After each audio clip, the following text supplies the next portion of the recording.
Good afternoon. Here it is 1:19 p.m., the ninth day of March on the 2024 Gregorian calendar. Just had some thoughts on my mind. I wanted to share these things with you. I come here today, kei'yah or loving lioness, here on the land and soil jurisdiction of the United States of America, Morocco, however you would like to call it, is fine with me. We know where I am. Where I am is not its name. Okay, we are going to coexist as people, and we're in a time where Babylon has fallen, and we need to be able to have conversations about what's going on so that we can come together as a people. Now, let's see here.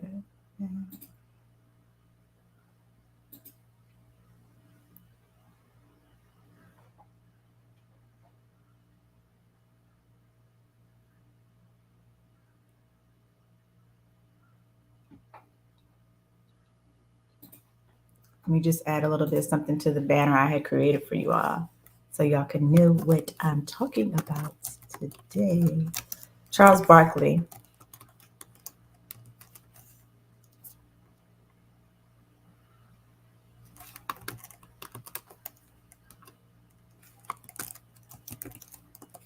He's been in the news about the comments that he made, and I think they're worth talking about. Okay, so check it out. He made comments that were offensive to some about the state of the mental state or the well-being of. He grouped Democrats and he made reference to President Joe Biden. Now, I am coming to you, Sue Juris, my own right, as a woman, people indigenous to the land known as United States of North America. And I have something to say. And it is imperative that we all look at these situations as an opportunity to grow, as an opportunity to come together in unity, to be love, and to be light. It is important to be able to say what's on your mind. And as evidenced by the fact he said it and he's still here to talk about it, I'm here to talk about it, is evidence of the fact that there is such thing as free speech. Now, when people are commercially censored and that sort of thing, they cannot say that it's a violation of their free speech if they are commercially censored. All right. Uh, I think that goes to show to the value that people give to what people say or not. Um, if someone is harmed, detained, silenced, which does happen every day, all the time on this, well, in this fictional U.S. jurisdiction, it's like social media, in our homes that are not in their proper status on the record. People are targeted through the U.S. Patriot Act on a regular basis, all the time, every day, any given day. I experience that now. So um, that is a problem that people don't really all the time get to talk about. But just the fact that I am sharing that with you and still here talking, right, is a sign that people are recognizing that these measures and means that have been used to keep the population under control are not sustainable and we have to move into something else.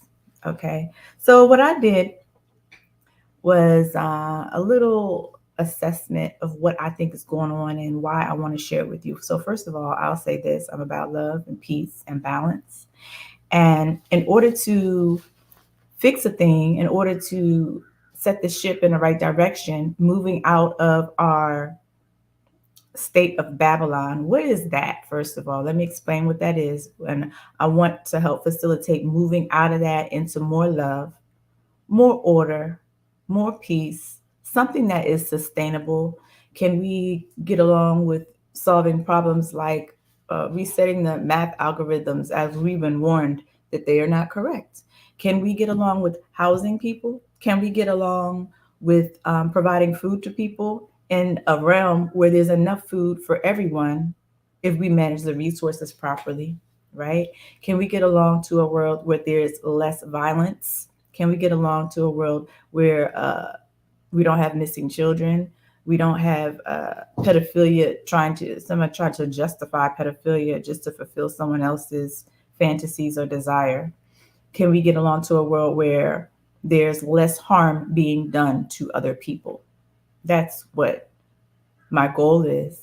All right. And I share from that perspective, and having helped people before, having had the opportunity to learn from people of many different backgrounds about their experience, being able to test what I've been taught, what I've learned, what I've helped, what I've developed, not on my own, right? Having shared that with other people and seen the good results from it, I am not being my best self if I sit here and I don't share what it is that I've learned through my own experiences and through the experiences of other people through various backgrounds. So when I saw in the news that there is criticism about what Charles Barkley said about the Democrats being, you say, crazy or something like that, look it up, please, because I'm not sharing clips yet. I will get to that point. So be patient with me.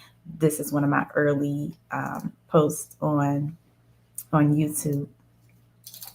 So what I wanted to address is this. So I don't want this to come across as negative, but the thing about it is you cannot fix a thing if you don't identify it. So first you have to identify what are some of the factors that would go into this criticism of what he said, right? Because he does have the First Amendment right to say it, but it's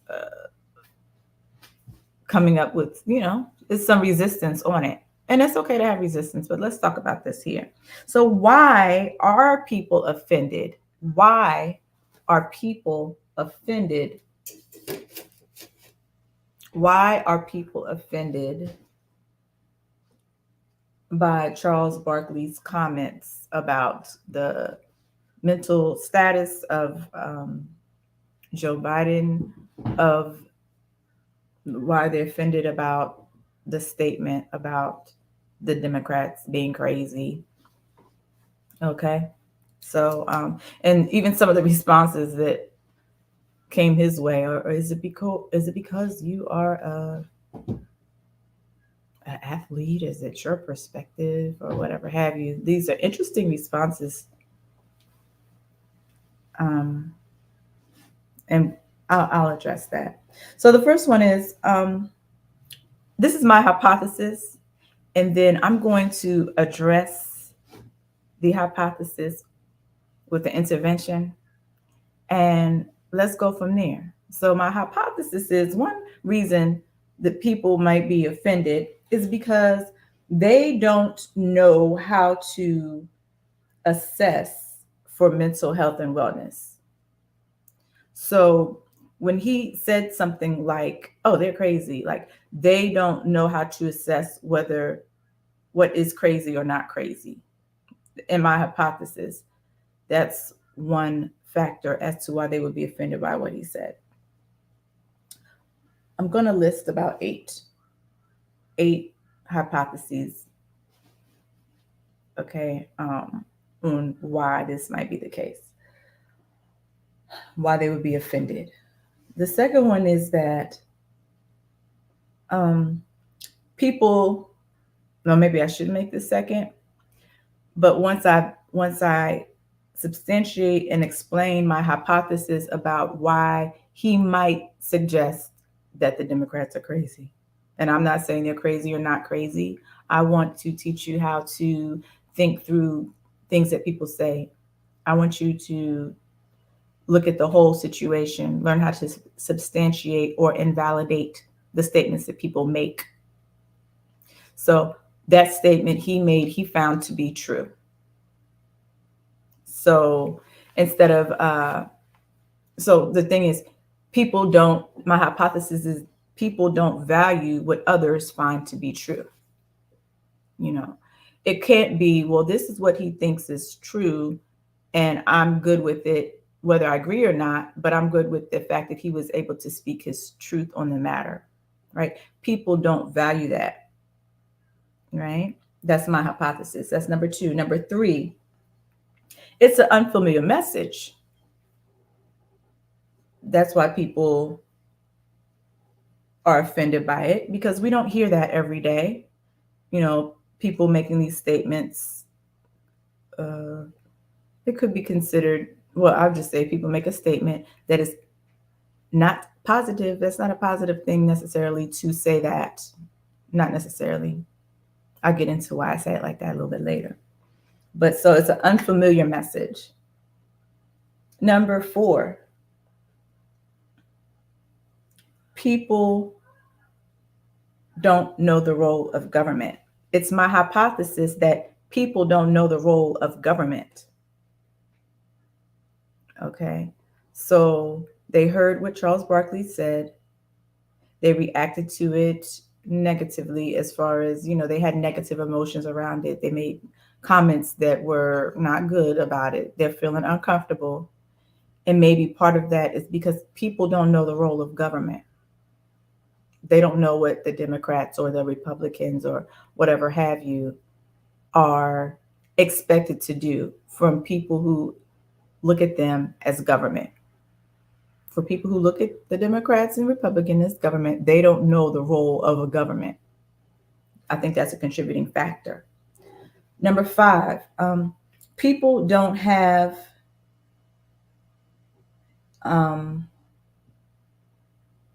they don't have a measure of a well-functioning society. It is my hypothesis that many people don't have a good measurement of a well-functioning society. That's my hypothesis, not to be argued with or not. I will present like what my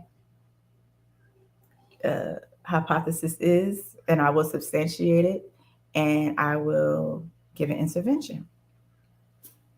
Okay. Number six, people don't respect him as a thinking, logical man. Now, I will say this right here. One of the comments were, is it because you're an athlete and that's your perspective? That's a little disrespectful. I mean, what does him being an athlete have to do with him making a statement about what he found to be true and accurate? Okay, I don't know. So I think that might be a contributing factor. Oh, you're an athlete. Why are you talking about political issues? Why are you trying to give an evaluation of a Republican or a Democrat? Because you're an ex-athlete. You're a commentator. You know, maybe that is part of it. My hypothesis. Number seven, let's see. Oh, people don't know the role of a president. Might they feel comfortable? Well, might they feel uncomfortable with what he said be in part because they don't know the role of a president? Is that possible? As evidenced by being president is more of the United States corporation, is more than just coming up and giving speeches. Now, it has been said that he does not hold all of the roles of what a president would typically hold. I don't have substantiation of that one way or another, but more than one person has said that he didn't take all the oaths that most presidents take. And if he didn't take all the oaths, that meant the last oath that was in place is still the one that is to be honored. If that's true, that might contribute to some of what we see happening in the media today. There's a lot more happening than what we see. There's a little civil war in the background that is not talked about, is not on the news. Okay.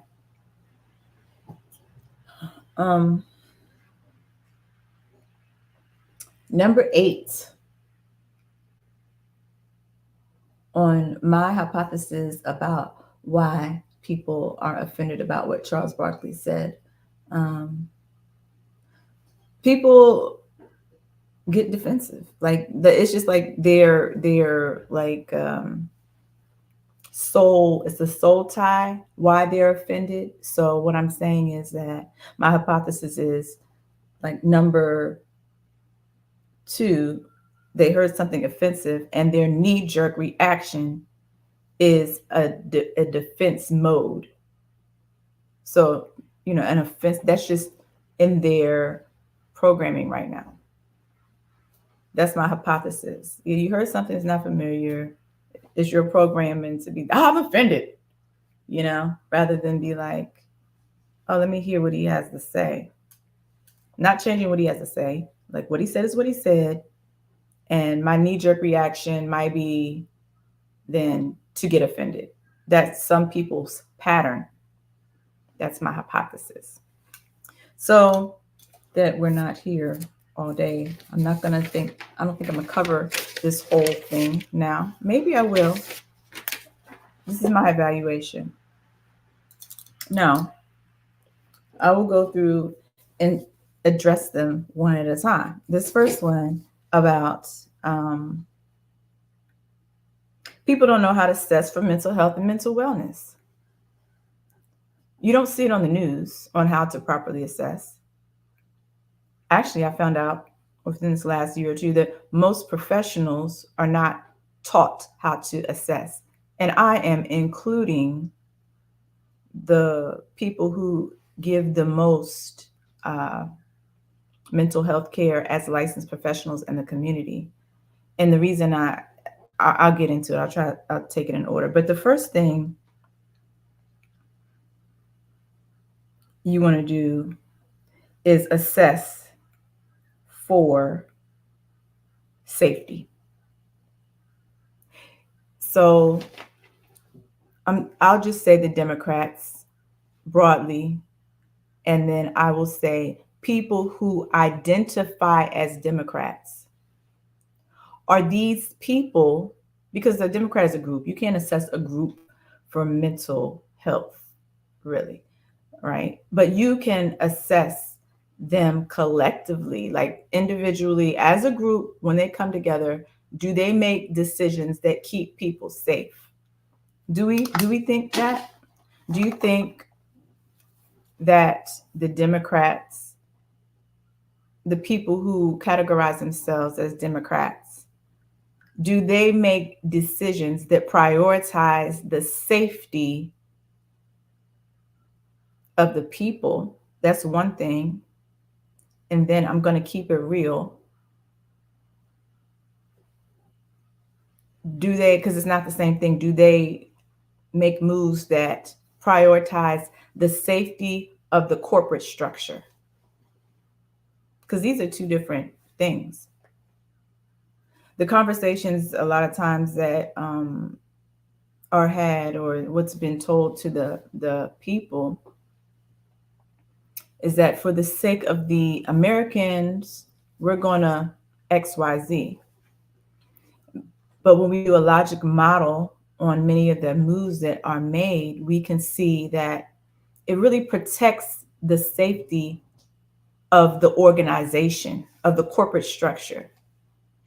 Just for instance, the Patriot Act, when you read it, is designed to protect the corporate structure, which might not necessarily be a protection of the American people. So now, are the Democrats making decisions that protect the American people? I see deficiency with that. Does it protect the corporate structure? Well, actually, maybe not, because the corporate structure is actually built on the energy of the American people. And then if there are actions being taken as a body that are offending other nations, and you have leaders coming out and saying, I try to work with your leaders and they don't work with me, my weapons are bigger than your weapons, then can we say that their moves are based on safety? So that's something first, a mental health clinician is going to assess for right away. Are you a threat to yourself, or are you a threat to others as far as doing harm? Let's look at the record. Let's look at how the leaders spend their day, their time. Are they creating legislation to attack other people who have not attacked them? Are they spending um, the corporate monies and energies on making sure that the employees of the corporation are well taken care of with shelter and housing, and that women have access to protection, like they can call the police, something go wrong, they can call the police, please come help them. um, are they making sure that our assets are not being shipped to different countries so that we can be of right mind to, well, I'm not an employee of the agency, and any contracts that I'm in, I'm working to come out of so I can stand as a woman in my right, indigenous, and not considered to be an infant in their system.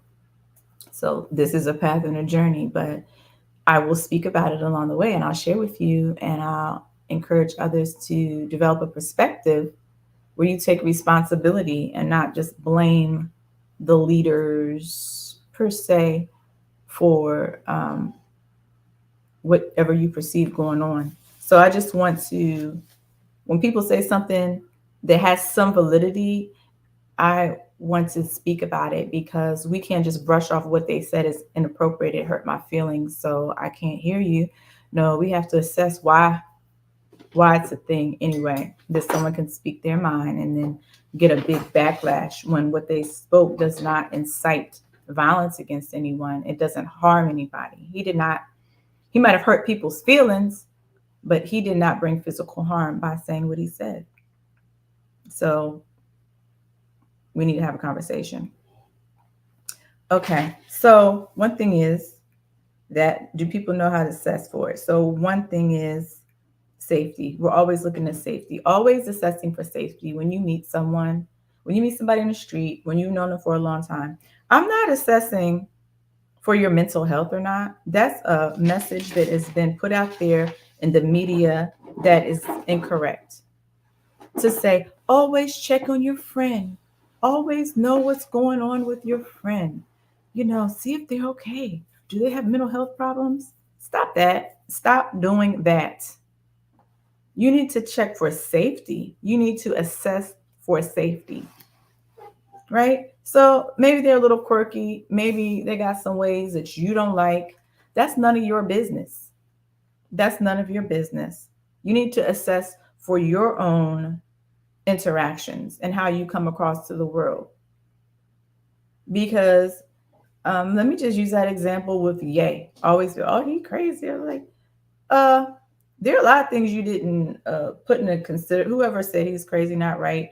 He's different, but was he a threat to you, or was he a threat to the society in any way?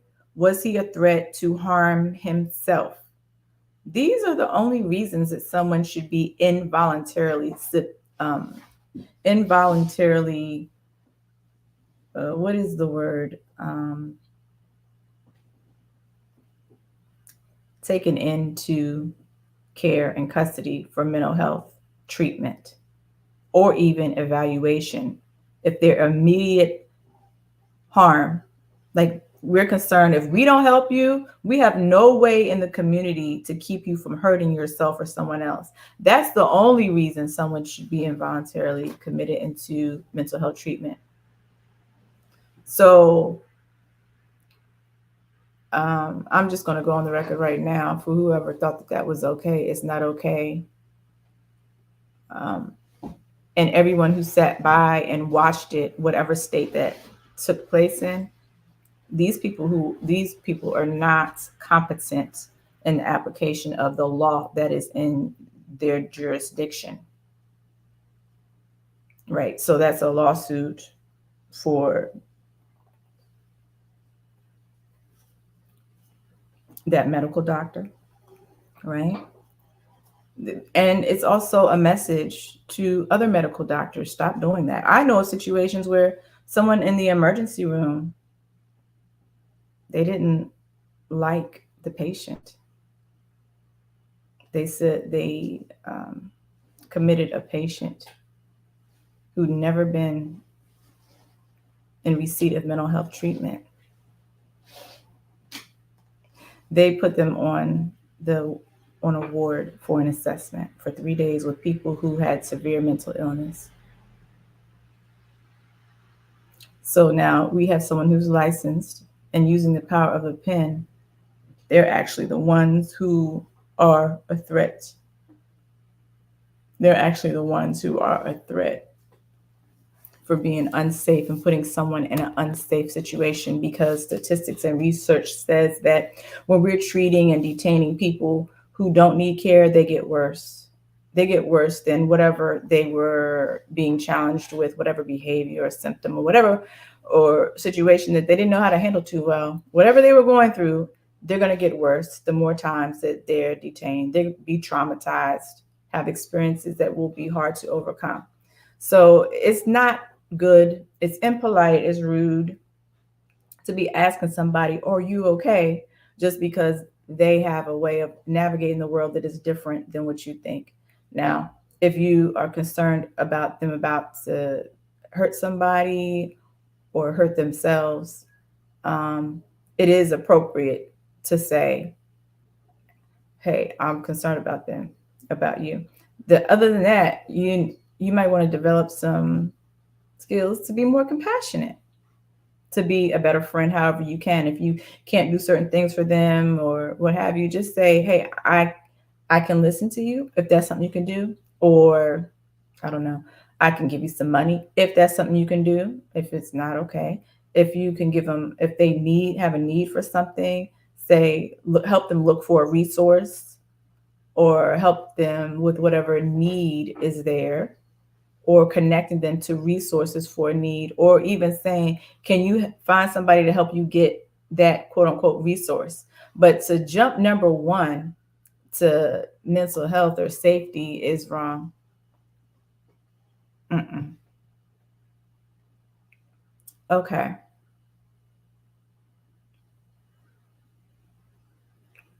Let's see. This other one is